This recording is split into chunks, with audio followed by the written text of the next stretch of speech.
इस्लामी मान्यताओं में एक ऐसे वक्त की बात की गई है जब इंसानियत का सबसे बड़ा इम्तिहान होगा और ये इम्तिहान लेगा एक शख्स जिसे कहा गया है दज्जाल। तो आज हम इसी रहस्यमयी शख्सियत की कहानी को समझेंगे। जरा सोच कर देखिए, एक ऐसी दुनिया जहां सच क्या है और झूठ क्या, इसके बीच की लकीर ही धुंधली पड़ जाए। ऐसे ही माहौल का फायदा उठाने के लिए वो आएगा जो खुद को मसीहा बताएगा, लेकिन होगा सबसे बड़ा धोखेबाज। तो चलिए इसी भविष्यवाणी की तह तक चलते हैं और जानते हैं कि आखिर ये शख्सियत है कौन और इसकी पहचान क्या बताई गई है। दज्जाल इस शब्द का मतलब ही है धोखेबाज। उसे झूठा मसीहा भी कहा जाता है।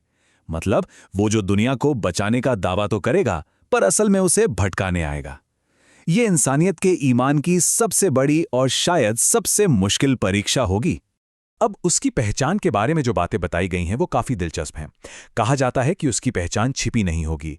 उसकी एक आंख में नुक्स होगा और उसके माथे पर साफ साफ काफिर लिखा होगा, जिसे हर ईमान वाला पढ़ सकेगा।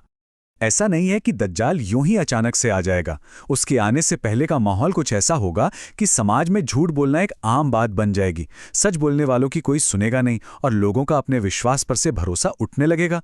बस यही वो माहौल होगा जिसमें वो उभरेगा। यहाँ एक बहुत बड़ा सवाल खड़ा होता है कि अगर उसकी पहचान इतनी साफ होगी तो फिर भी लोग उसके जाल में फंसेंगे कैसे? इसका जवाब छुपा है उसकी उन ताकतों में जिन पर यकीन करना मुश्किल होगा। तो चलिए अब बात करते हैं उन शक्तियों की जिनका इस्तेमाल करके वो लोगों को अपनी तरफ खींचेगा और उन्हें गुमराह करने की कोशिश करेगा।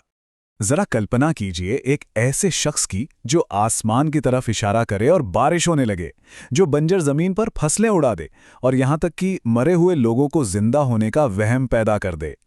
ऐसे चमत्कार देखकर तो किसी का भी ईमान डगमगा सकता है।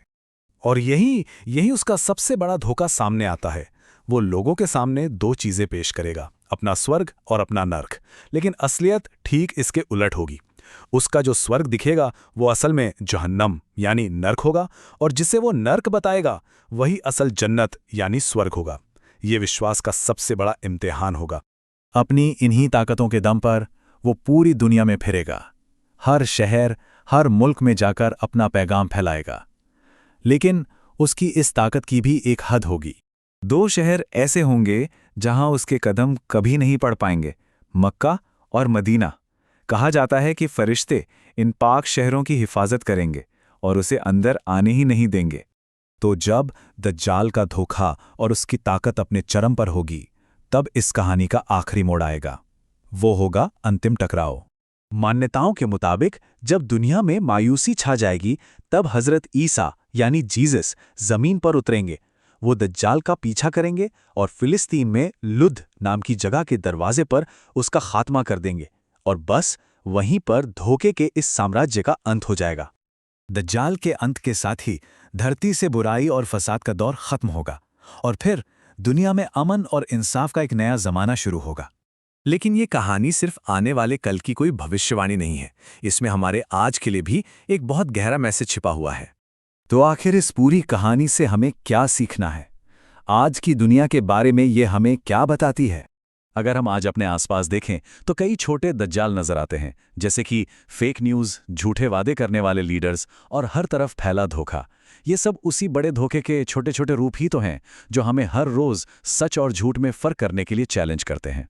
तो दज्जाल की कहानी का मकसद सिर्फ भविष्य से डराना नहीं है, बल्कि ये असल में एक सबक है, एक ट्रेनिंग है कि हम अपने विवेक और ईमान का इस्तेमाल करके सच को पहचानें, चाहे धोखा देखने में कितना भी आकर्षक क्यों ना हो। आखिर में ये कहानी हमें एक बहुत ज़रूरी बात याद दिलाती है कि सच्ची जीत किसी चमत्कार या ताकत में नहीं, बल्कि अपने ईमान और अपने उसूलों पर मजबूती से टिके रहने में है।